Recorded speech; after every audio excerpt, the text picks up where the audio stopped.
माननीय आशुतोष सिन्हा जी। माननीय, शिक्षा के गिरते हुए स्तर को लेकर लगातार बड़ी बड़ी बहसें होती रहती हैं, बहुत चर्चाएं होती हैं, लेकिन जब हम बेसिक शिक्षा की बात करें तो सारा का सारा ठीकरा शिक्षकों के ऊपर फोड़ दिया जाता है। और चाहे वो शिक्षक हो, शिक्षा मित्र हो या अनुदेशक हो, वो बेसिक शिक्षा की रीढ़ की हड्डी होता है मान्यवर।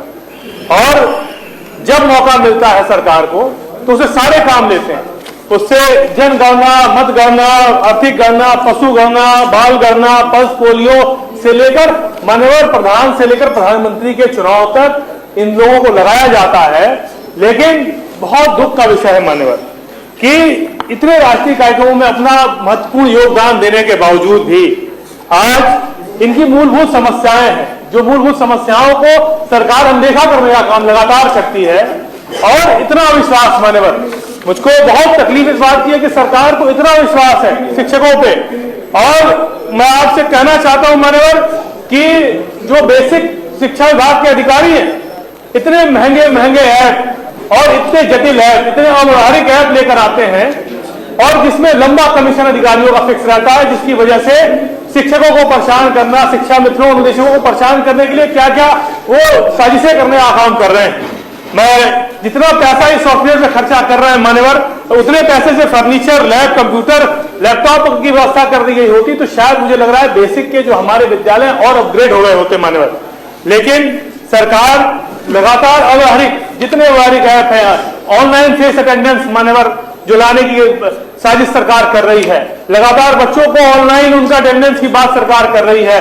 जहां सरकार आज ठीक से आज हमको और आपको मोबाइल का नेटवर्क मुहैया नहीं करा पा रही, आज लखनऊ में मान्यवर हमारे आपके मोबाइल में नेटवर्क ठीक से नहीं आता, तो हम उम्मीद कैसे करें कि गांव में बैठे किसी गांव में बैठे बच्चे को हम ऑनलाइन किस तरह से उसका फेस अटेंडेंस ले पाएंगे, किस तरह से, और जितने ऐप है, जितनी समस्याएं हैं उसका समाधान कैसे होगा मान्यवर। मैं कई बार हम शिक्षकों से मिलते हैं और उनकी बड़ी समस्याएं हैं और लगातार बच्चों की उपस्थिति को लेकर आप दोषी ठहरा दिया जाता है शिक्षकों को, अनुदेशकों को, शिक्षा मित्रों को, ये एकदम अनुचित है। और जो मिड डे मील योजना है, मिड डे मील योजना में जिसमें पूरी जिम्मेदारी प्रधान की होती है, फिर भी अंत में फंसा दिया जाता है शिक्षकों को। मैं मान्यवर कहना चाहता हूं कि 2016 के बाद एक बारी पदोन्नति इस सरकार ने नहीं की प्राथमिक विद्यालय के शिक्षकों की, और ये और साथ ही साथ कभी स्थानांतरण करने का भी जो अंतर जनपदीय स्थानांतरण है, अंतर जनपदीय और अंतर जनपदीय स्थानांतरण में भी लगातार परेशान करने का काम ये कर रही है उत्तर प्रदेश की सरकार मान्यवर।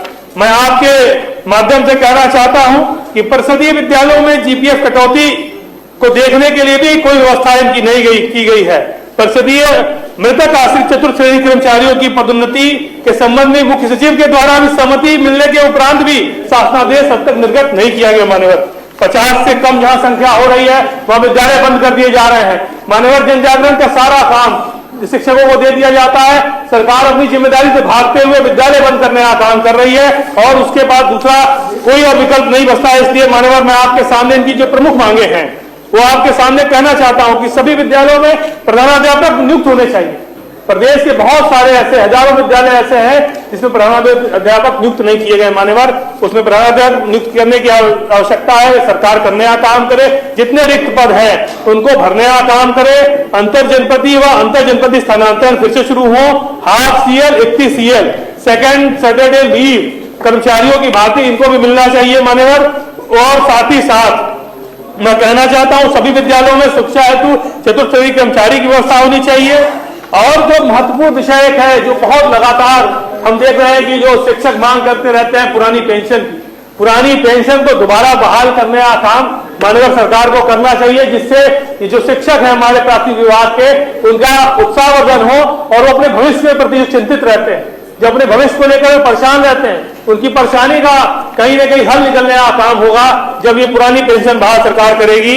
मैं मान्यवर कहना चाहता हूं 10 लाख रुपए तक का इनका सामूहिक बीमा होना चाहिए और ड्रेस राशन जो सरकार दे रही है अभिभावक के खाते में और दबाव बनाती है शिक्षक के ऊपर।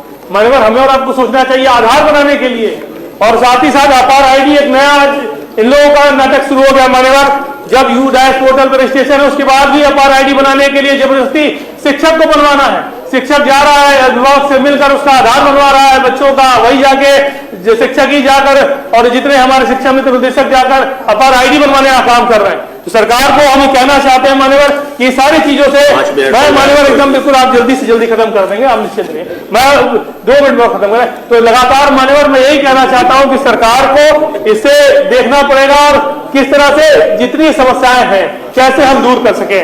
मान्यवर हम शिक्षा मित्रों की बात करना चाहते हैं कि सन 1999 में जब भारतीय जनता पार्टी की सरकार प्रदेश में भी थी और देश में भी थी, उस समय ही शिक्षा मित्रों के, क्योंकि जब जितने हमारे गरीब मजदूर किसान के बच्चे ग्रामीण विद्यालयों में पढ़ते थे तो विद्यालयों को बंद करने का काम सरकार ने किया, क्योंकि शिक्षक को देने के लिए पैसा सरकार के पास नहीं था।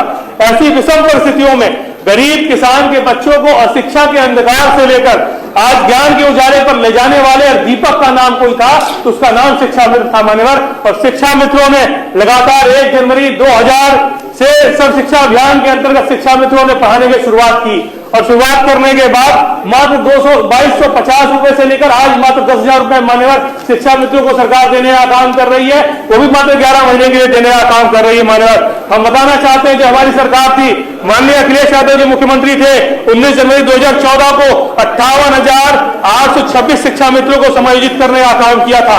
8 अप्रैल 2015 को 91,104 शिक्षा मित्रों को समायोजित करने का काम किया था।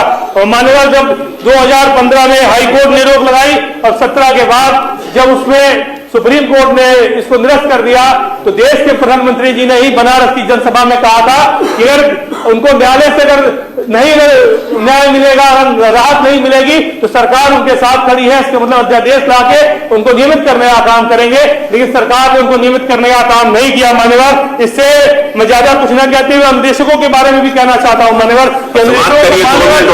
मान्यवर अनुदेशक सर, अनुदेशक कैसे चलेगा? अनुदेशक अनुदेशक जी बात गलत है। अनुरोध मैं बस इतना ही कहना चाहता हूँ मान्यवर, प्रदेश में अनुदेशकों को मात्र 9,000 रुपए मिल रहा है। आज की जो स्थिति है शिक्षा मित्र अनुदेशकों का हाल यह है कि मनरेगा से कम पैसे में आज शिक्षा मित्र अनुदेशक कार्य करने के लिए मजबूर है। इतनी महंगाई में मान्यवर अगर किसी अनुदेशक के परिवार में या शिक्षा मित्र के परिवार में कोई बीमार हो जाएगा तो इलाज कराने के लिए उसको जमीन मकान अपना बेचना पड़ेगा मान्यवर। इसलिए आपके माध्यम से हम कहना चाहते हैं सदन से कि ये बहुत महत्वपूर्ण विषय है, इस पर सदन की कार्रवाई रोककर चर्चा कराई जाने की मैं मांग करता हूँ। दूसरे